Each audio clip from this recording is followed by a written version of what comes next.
ಶಂಖಪುಷ್ಪಿ ಅಂತ ಕರಿತೀವಿ ನಾವು ಇದನ್ನ. ಇದು ತಿನ್ನೋದ್ರಿಂದ ಬ್ರೈನ್ ಆಕ್ಟಿವೇಟ್ ಮಾಡುತ್ತೆ ಅನ್ನೋಂಥದ್ದು. ಸೊ ಇದರಲ್ಲಿ ಸುಮಾರು 3-4 ಬಣ್ಣದ ಹೂವಿನ ಗಿಡಗಳು ಬರ್ತದೆ. ಸೊ ನಿಮ್ಮ ಮನೆ ಹತ್ರ ಒಂದು ಬೀಜ ಹಾಕಿದ್ರೆ ಸೊ ಈ ಒಂದು ಪಾಟಲ್ಲಿ ಹಾಕೊಂಡು ಸಾಕಾಗತ್ತೆ. ವರ್ಷ ಪೂರ್ತಿ ನಿಮಗೆ ಹೂವು ಸಿಗುತ್ತೆ. ಒಂದು ಎರಡನೇದು ನಿಮಗೆ ತೊಪ್ಲ ಇದೆಯಲ್ಲ, ಸೊಪ್ಪು ಇದೆಯಲ್ಲ, ಇದು ಒಂದು ಅಮೂಲ್ಯವಾದ ಆಹಾರ. ಯಾಕೆಂದರೆ ಸೊಪ್ಪು ಯಾಕೆ ನಾನು ಒತ್ತಿ ಹೇಳ್ತಾ ಇದ್ದೀನಿ ಹೇಳಿದ್ರೆ, ಹೆಚ್ಚೆಚ್ಚು ಆಹಾರವಾಗಿ ನಮ್ಮಲ್ಲಿ ಸೊಪ್ಪುಗಳನ್ನು ಬಳಸ್ತಾ ಹೋಯ್ತು ಹೇಳಿದ್ರೆ ಡೈಜೆಷನ್ ಚೆನ್ನಾಗಾಗುತ್ತೆ. ಡೈಜೆಷನ್ ಆಯ್ತಾ, ಮೋಷನ್ ಕ್ಲಿಯರ್ ಆಯಿತು. ಮೋಷನ್ ಕ್ಲಿಯರ್ ಆದರೆ ನಮ್ಮ ಆರೋಗ್ಯ ನಮ್ಮ ಕೈಲಿರ್ತದೆ ಅನ್ನೋದು ಉದ್ದೇಶ ಇರೋಂಥದ್ದು.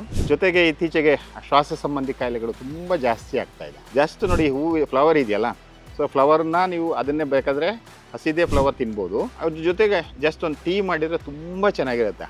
ಒಳ್ಳೆ ನೀಲಿಯಾದ ಟೀ ಬರುತ್ತೆ. ಸ್ವಲ್ಪ ಬೆಲ್ಲ ಹಾಕೊಂಡು ಕುಡಿತು ಹೇಳಿದ್ರೆ ಇಡೀ ಶ್ವಾಸ ಸಂಬಂಧಿ ಕಾಯಿಲೆಗಳಿಗೆ ಒಂದು ಅಮೂಲ್ಯವಾದ ಟಾನಿಕ್ ಆಗಿ ಕೆಲಸ ಮಾಡುತ್ತೆ.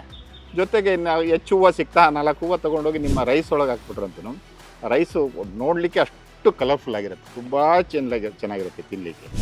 ಇದು ತಿನ್ನೋದ್ರಿಂದ ವಿಶೇಷವಾಗಿ ಆ ಬ್ರೈನ್ ಏನಿದೆಯಲ್ಲ, ಬ್ರೈನ್ನ ಆಕ್ಟಿವೇಟ್ ಮಾಡುತ್ತೆ ಅನ್ನೋಂಥದ್ದು ಈ ಗಿಡದ ಗುಣ ಇರೋದು.